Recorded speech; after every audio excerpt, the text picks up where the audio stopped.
să luăm aminte. Tatăl nostru care ești în cerul, cințat să se numele Tău, împărăție Ta, facă-se în voia Ta. Amin.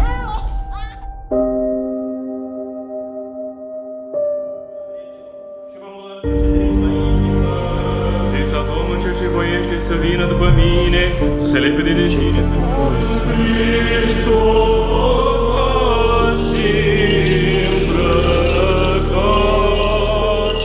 Amin. Fie cel ce va păzi demnitatea credinței ortodoxe, va fi cel ce va urma credința moșilor, strămoșilor și părinților săi și mai ales va fi un bun fiu al bisericii noastre mame. De aceea...